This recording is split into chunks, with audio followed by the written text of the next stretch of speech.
এবার একটা মন ভালো করা খবর দেখাবো আপনাদের। ফুটন্ত ঘিয়ে হাত ডুবিয়ে ভাজা হয় গুড় পিঠে, সম্মান জানানো হয় 7 ভাইয়ের এক বোনকে। এটাই বাঁকুড়ার আদিবাসী গ্রামের উৎসব। কয়েকশো বছর ধরে চলছে। উৎসবের নাম 7 ভায়া মিট্টাং মিশ্রা, বাংলায় 7 ভাইয়ের মিষ্টি বোন উৎসব।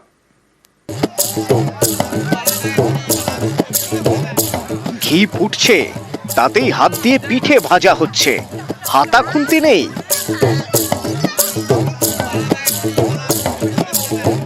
এ ছবি বাঁকুড়ার তালডাংরার পাকুড়ডিহার আদিবাসী প্রধান গ্রামের এই উৎসবের নাম 7 ভায়া মিট্টাং মিশ্রা, বাংলায় 7 ভাইয়ের মিষ্টি বোন উৎসব।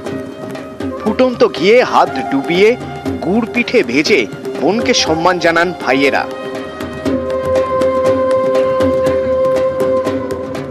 এই উৎসবের পিছনে রয়েছে 7 ভাই আর এক বোনের কাহিনী, অনেকটা 7 ভাই চম্পার মতো।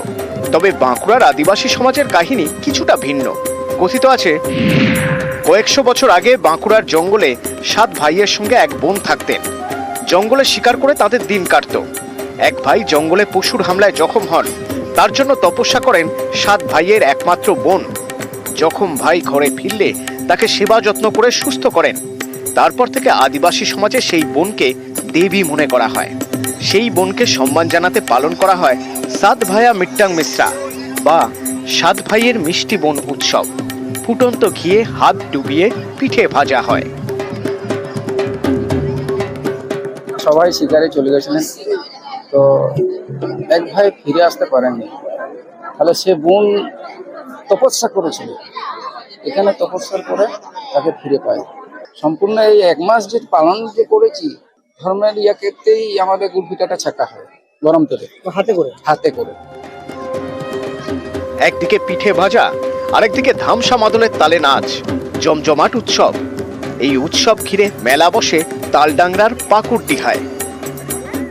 মেলাতে আশেপাশের অনেক গ্রাম থেকে মানুষজন আসেন এবং এই গ্রামের মেলাকে কেন্দ্র করে প্রচুর কুটুম্বাটন আসে। আর মেলার মূল আকর্ষণ হচ্ছে আপনার হাতে করে গুড় পিঠা শেখা। খুব ভালো লেগেছে। আগে দেখেছেন? না, আগে এসেছিলাম, অনেকদিন আসা হয়নি। আগে থেকে কাছের থেকে দেখতে পাইনি, এবার এসে ভালো লাগলো। অবাক হলেন না? হ্যাঁ, অবাক তো অবশ্যই। গরম হাতে করে তুলা, মানে চাটিখানি ব্যাপার কি। বাঁকুড়া থেকে প্রিয়ব্রত গোস্বামী, নিউজ 18 বাংলা।